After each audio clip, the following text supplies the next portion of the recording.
So why should a man take responsibility for the world around him? As men, we're made to be responsible. It's our purpose. Our desire for purpose and meaning in life will never be satisfied until we use our strength to make the world around us better. In this episode, we discuss how a king has a sense of responsibility. We answer questions like why men should take responsibilities as leaders within their sphere of influence. What does it look like for a man to use his influence to make his world better? Welcome to the King Culture Podcast, where we are equipping men to become selfless leaders. My name is Yvette Broughton. And I'm Dominic Perviance. And we are your hosts.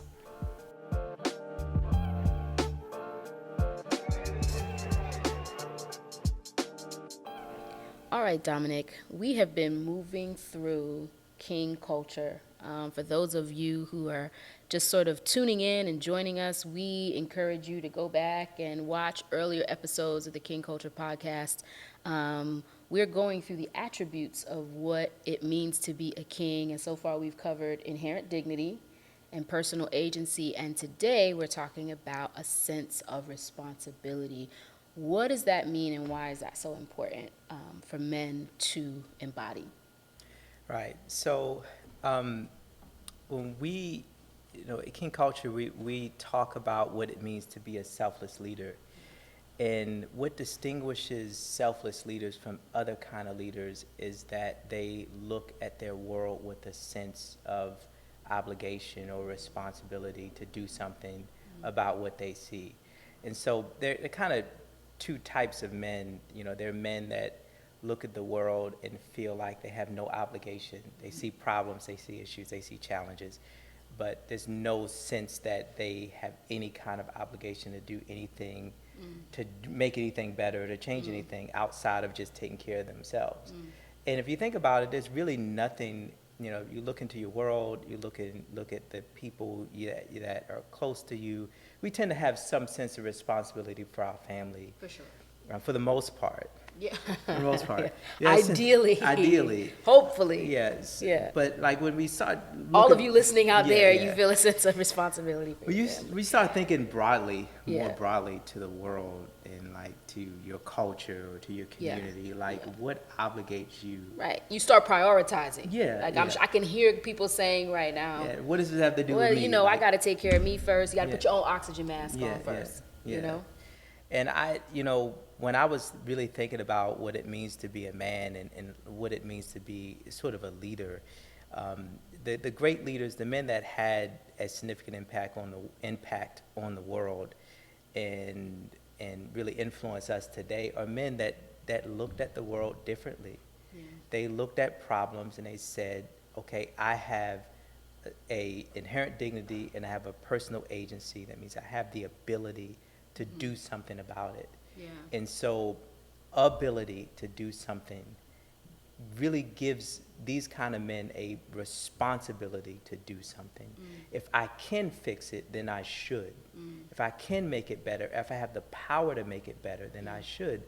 And for men, we're inherently strong. God made us physically strong.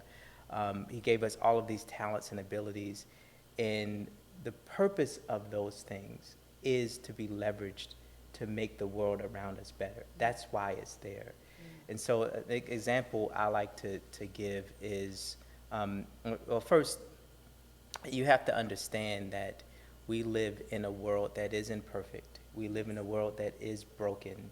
We ourselves feel this sense of brokenness in us. We know we're not perfect, and we know the world is not perfect.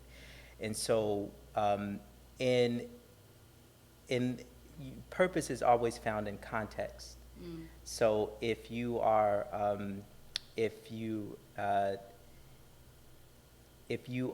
say a doctor is say he's in a room where someone's sick, right, and maybe they have a broken leg. Like, he's not going to administer CPR to someone with a broken leg. Right. So in that context, his purpose is to tend to the broken leg. And so in the context of a broken world, we are the doctors. We have the ability. Now, we can't fix everything, but we do have the ability to fix some things. when we see injustice, we do have an ability to leverage our influence to make the world better. And so, because we have the ability to do it, that gives us some obligation or responsibility. At least if you're a selfless leader, Yeah. you see your ability as a responsibility to do something about what you see. Yeah. You know, it makes me think, I think something you said that's really important is this doctor, right? It's understanding your purpose. Yeah.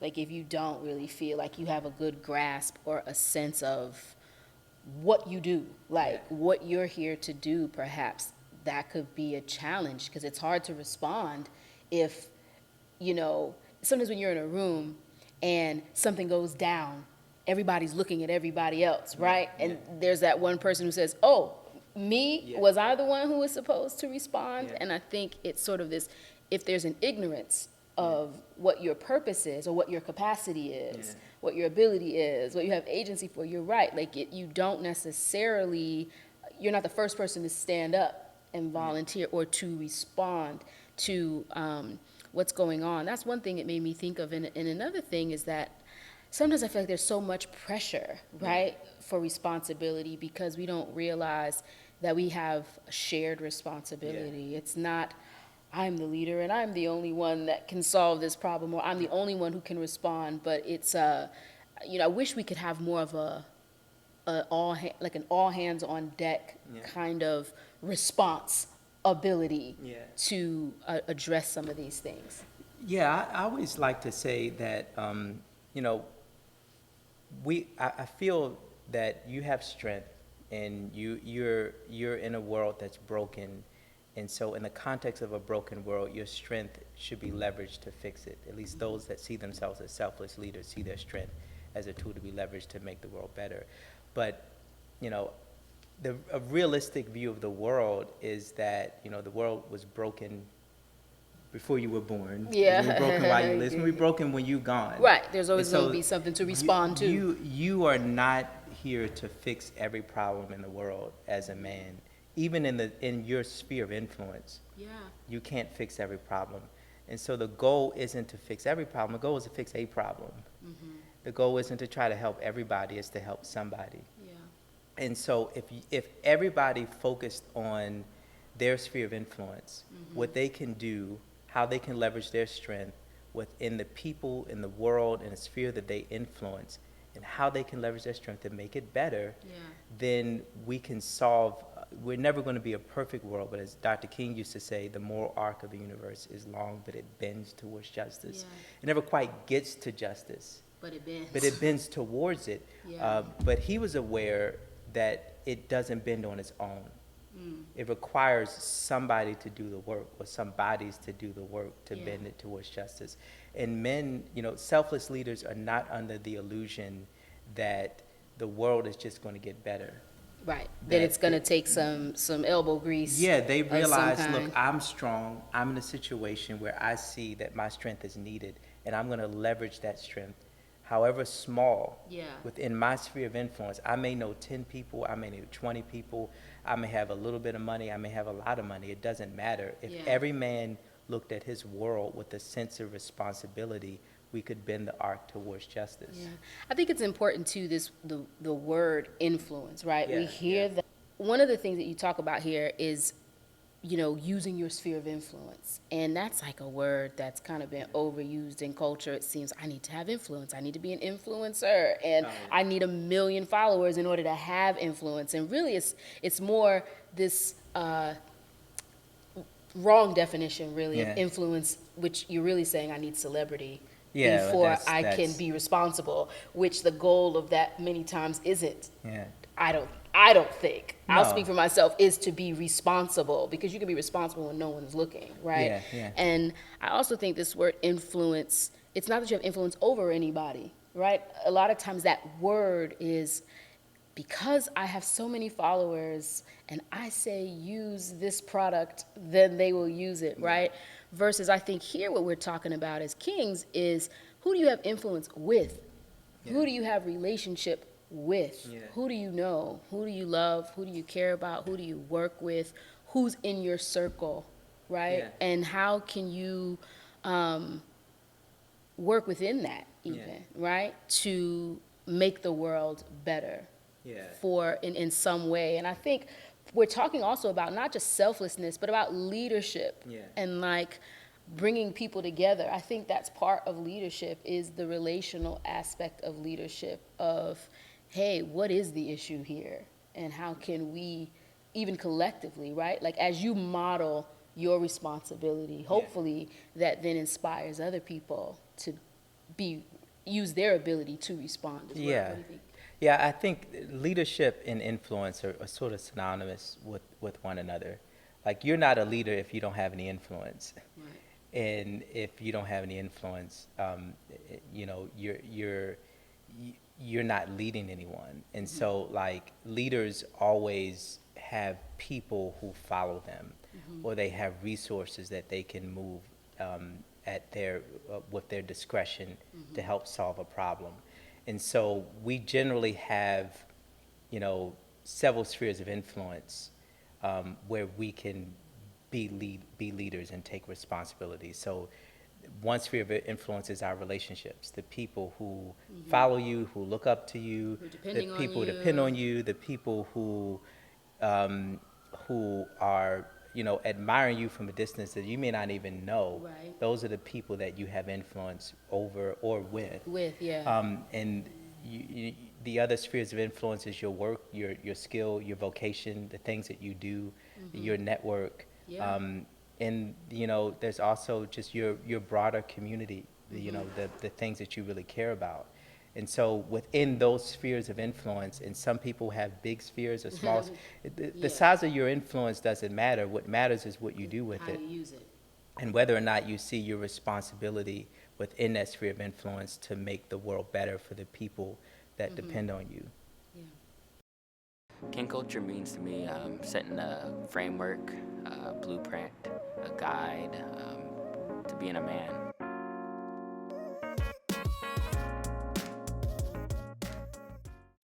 When you look at culture and you look at how we define manhood, the challenge that I think we have is that there is just no real clear definition of what a man is. And for me, a man is defined as a king who lives by code and who fights for a cause.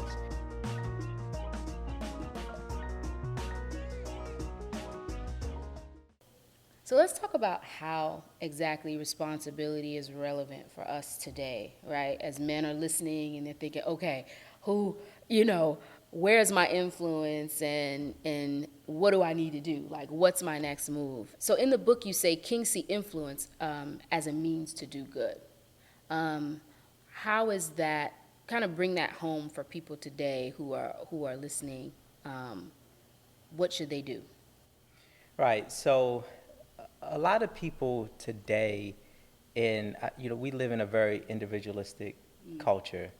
And so influence for us is something to be leveraged in order to gain greater privilege. Right, so I'm going to leverage my influence so I can either make more money or have more opportunities, Right. or have more privileges for myself or for Get some my perks. Yeah. Selfless leaders see influence from a different perspective. Influence is not about gaining greater privilege, it's about taking greater responsibility. And so they look at the more influence they have, the more power, the more resources, the more money, the more wealth, the greater the responsibility. And it goes back to what we said earlier. The more power you have, the more ability you have to impact the world. Yeah. And that makes you more responsible. Yeah. Because if I can change something because I have resources and I have influence and I don't do it, then the negative outcome or the consequences of me not using my influence is my responsibility. I now become accountable for it. And so selfless leaders see influence differently.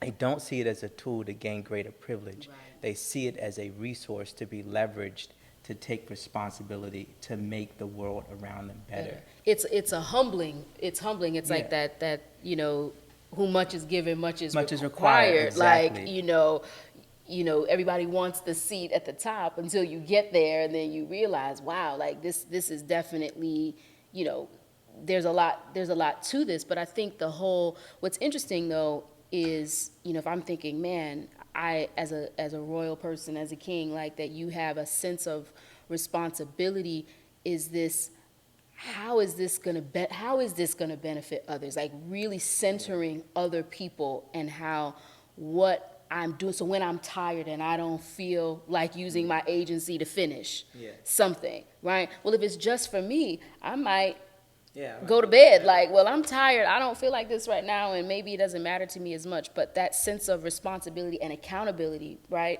to move the needle forward and to realize that maybe something you're doing is opening a door for other people, right? Or it's creating opportunity for other people, or it's going to be a blessing to other people. I mean, that's definitely who much is given, it's required for more than just you. And I think it still goes back to King culture being this interconnection, that we're all connected, that everything that you do, like you're not just in it for self, i.e. you're a selfless leader. Yeah. And I think that's where we find purpose. You know, our purpose is found not just leveraging our influence for ourselves, but having the capacity to leverage it for the benefit of others. And that may seem like, something, you may think privilege is more desirable, and you may think that if I just use my influence to gain greater privilege for myself, that's more desirable for me right now. And you may get it, but it will never satisfy this yearning for purpose, because your strength as a man in leadership is to be leveraged for the benefit of other people and not you. And when you find that and you're able to do that, that's when you find purpose. And so what are some of those next steps? I know that there are some things like just to give us a charge of to be responsible. How can we go about doing that? The first thing you have to do is figure out what are the things that break your heart.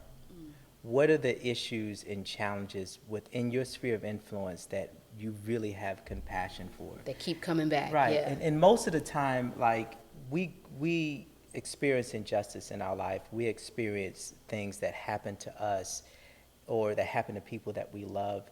Oftentimes, those are the things that we tend to care about the most. Yeah, there's a reason for that. There's a reason for that. Yeah. And you may not be able, the way you get justice for the things that you suffered through in the past, and maybe the injustices you experience, is being able to ensure that somebody else behind you won't have to experience what you experienced. Yeah. That's where we find purpose. And so I would challenge every man to first of all figure out what are the things that really break your heart? Yeah. What are the things that maybe you've seen people you love go through, or that you've went through, or maybe some things that you've had that you really wish other people would have had. Yeah. Maybe you had a mentor and someone else doesn't have it, and you see the benefit of it in your life. So start there. Figure out what are the things that really break your heart. That's the foundation of the problem that you're created to fix.